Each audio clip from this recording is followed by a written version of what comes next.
Well, my name is Angus Vincent. I'm a singer-songwriter living in Yorkton, Saskatchewan right now, but I'm originally from Waterhen Lake First Nation, which is north of Meadow Lake, northern Saskatchewan. As a child, I've always been, into music, whether it be singing along to Corey Hart at 4 or 5 years old, and then eventually picking up the guitar at 19, 20 years old.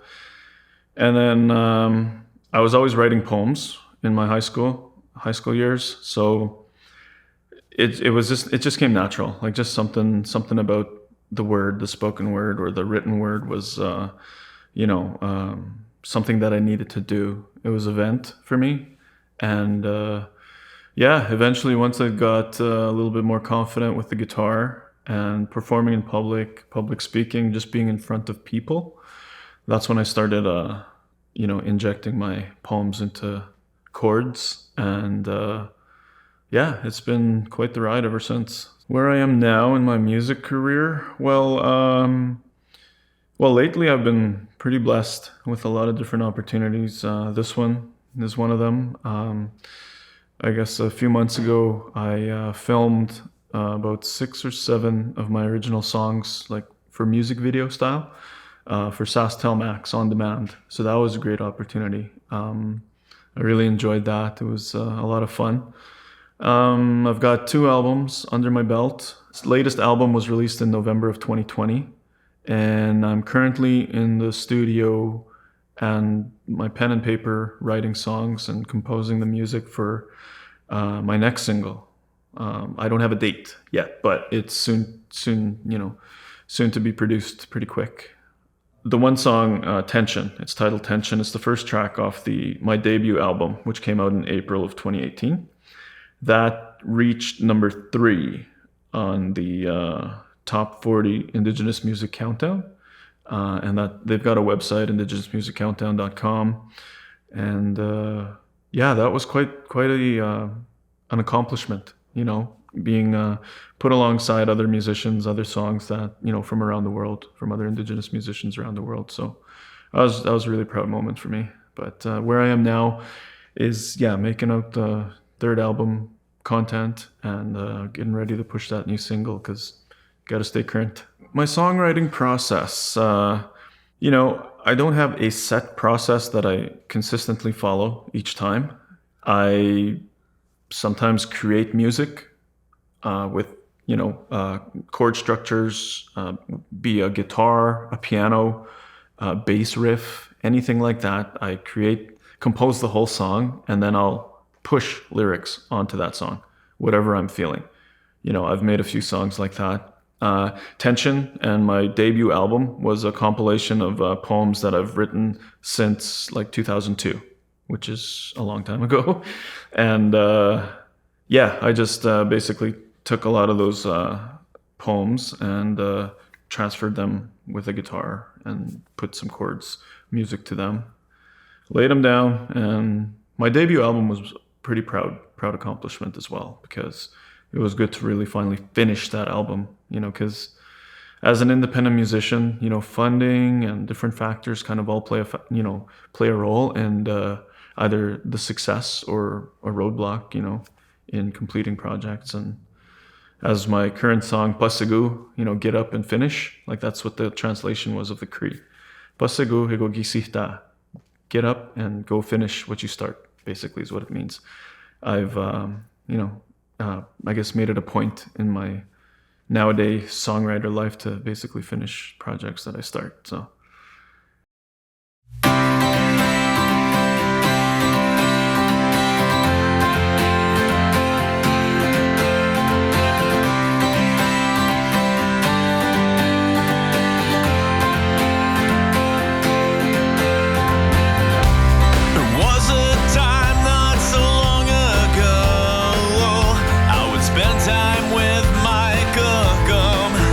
Talk for hours on end.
Busta Goo was Plains Cree translation. That, like I said earlier, that means get up or rise up. If you're walking, somebody's in the way, Busta Goo, get out of the way. Like that's essentially. And yeah, that one basically was inspired by my late grandmother.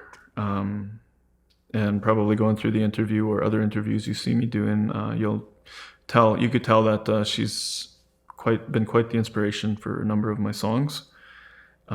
Angel on the debut album, and then Busta Goo on this one. Just for the fact that Plains Cree, I lived with her for a number of years of my childhood, so I was able to, become fluent in Plains Cree, learning all the bad Cree first, and then the rest of the Cree followed. It's always a funny joke that I always tell people, but she was an awesome lady, very inspirational, and she was the one that always was, instilling education. Busta Goo, that's basically about my grade 12. Like, get up, go to school, don't be lazy, go graduate, like your auntie, So she always had these inspirational messages, and yeah, that's where that came from. Yeah, so what inspires me? Yeah, there's a number of factors or a number of different situations. Like, it could be situations, it could be friends that I know, couples that I know. Very rarely it's my previous relationships or anything like that, because it's so easy to, look to happenings of what your friends are going through, and then, I don't go up to them and say, can I write a song about this? But it's just, for my sake, hey, I just look at things like that. And then I also look at, say, the news today or anything on TV that's going on. I look for inspiration anywhere, even my children. I have two kids, 8-year-old girl, 6-year-old boy.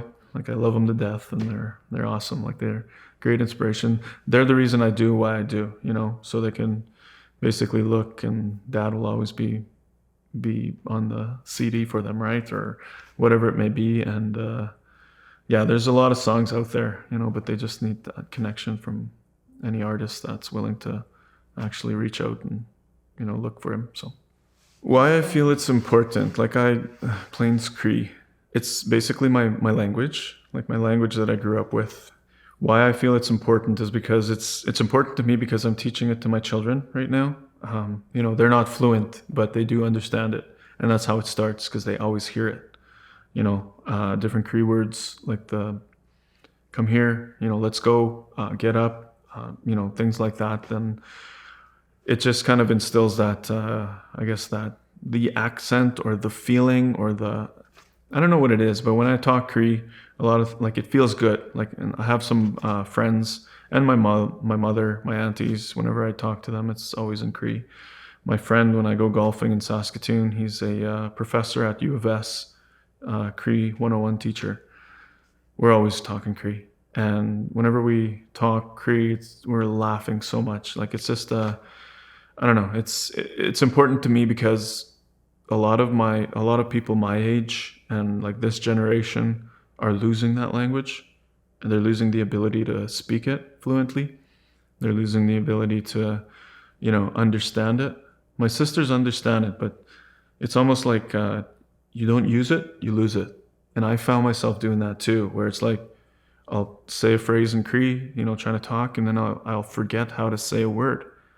And I'm thinking, what is going on? I knew how to say that a month ago, or what have you. So it's just kind of, you got to keep it fresh. You got to keep it sharp. It's just like anything, you got to read and, keep talking it. And that's why it's important to me, because I want my kids to know the language, and I want language to live on. And my part as a musician and an artist is injecting it in my songs. You guys probably didn't know what Busta Goo meant, so you know a Cree word now. You know what I mean? So little educational bits like that, I always encourage, and I'm always looking for. So what community means to me? When you talk about the arts community per se, I think it plays a very important role, because not only is it a belonging, not only is it a place or I guess a group of people who support you, lift you up, amplify your voice, there's because when you're alone, when you feel alone, it's just terrible, but lately, and I thank God for all the different opportunities that are available for artists in the arts community. With Sask Arts Board, you guys as well, and the different program that you guys have going on. It's very helpful, as a independent artist in the music scene, needing that, those skills kind of sharpened up, I guess, and you guys kind of offering that subject matter expertise to kind of, I guess, guide us, help guide and advise, or whatever it may be, whether it be grant writing or whether it be social media marketing. There's various avenues or various aspects that a community kind of helps each other, helps their members. And so it's very important to me because, it's because of the arts community that I am where I am today. Bottom line. Like I wouldn't have gotten here by myself. I can say that confidently. It's one of the things I'm very grateful for. Aside from the fact, like, I thank God too, because without him, I wouldn't be here as well. This can all be taken away, but I'm thankful that, grateful for the arts community and the support that I've received over the past number of years, and hope to continue receiving support in the future. So.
It's About Time was one of the songs that I originally wrote in like early 2000s. It was one of my first songs, actually.